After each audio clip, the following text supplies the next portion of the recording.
Good morning students, welcome to Hindi class. पुनः एक बार एक नए विषय के साथ मैं आपके समक्ष उपस्थित हुई हूँ और आज का हमारा नया विषय है जामुन का पेड़, जो साहित्यकार कृष्णचंद्र के द्वारा लिखा हुआ है। जामुन का पेड़।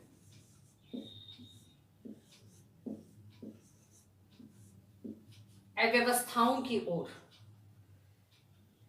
इस पाठ में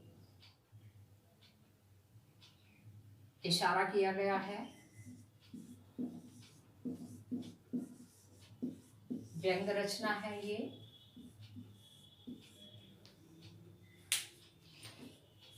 लेखक कृष्णचंद्र का जन्म 1914 में पंजाब के वजीराबाद गांव में हुआ था और इनकी कुछ एक मुख्य रचनाएं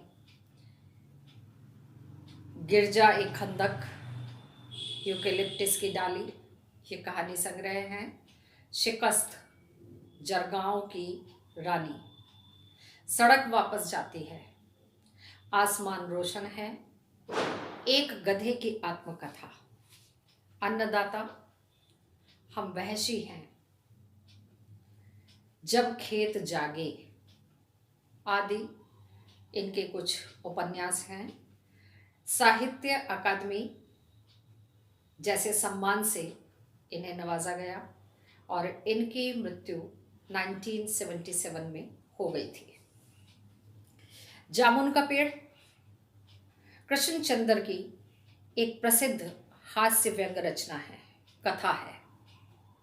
हास्य व्यंग के लिए चीज़ों को अनुपात से ज़्यादा फैला फुलाकर दिखाने की परिपाटी पुरानी है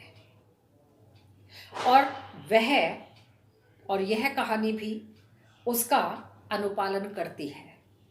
इसीलिए यहाँ घटनाएं अतिशयोक्तिपूर्ण और अविश्वसनीय जान पड़ती हैं। तो कोई हैरानी की बात नहीं है। विश्वसनीयता ऐसी रचनाओं के मूल्य को कम करती है, या कह सकते हैं कि कसौटी नहीं हो सकती, इनको जांचने की मापने की कसौटी नहीं हो सकती। प्रस्तुत पाठ में हंसते हंसते ही हमारे भीतर इस बात की समझ पैदा हो जाती है कि कार्यालयी तौर तरीके में पाए जाने वाली अव्यवस्था कितनी निरर्थक और पदानुक्रम कितनी हास्यास्पद होती है।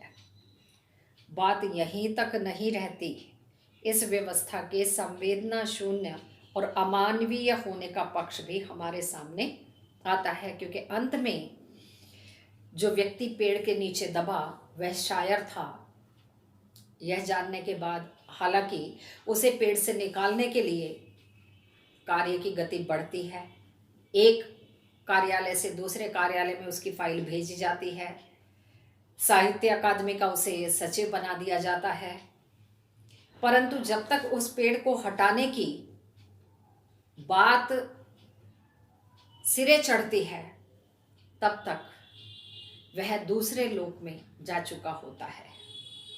तो इस तरह की हमारी व्यवस्थाएं हैं। हालांकि कहानी में या इस कथा में कुछ अतिशयोक्ति जरूर है, दिखाई देती है कि बहुत अधिक बढ़ा चढ़ा कर के लेटे लेटे पेड़ के नीचे दबे दबे ही उसे भोजन आदि दिया जा रहा है, और कोशिश करने के बाद भी।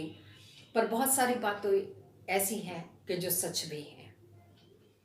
बहुत सारा वर्ग ऐसा है जो आज भी ऑफिसेस में या कहीं भी कार्य करने को तैयार नहीं होता है।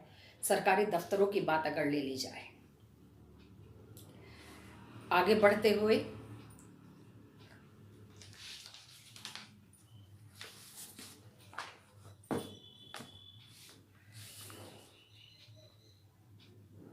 रात को माली ने उस आदमी को बताया कि कल सभी सचिवों की बैठक होगी, वहाँ केस को सुलझाने की पूरी पूरी संभावनाएं हैं।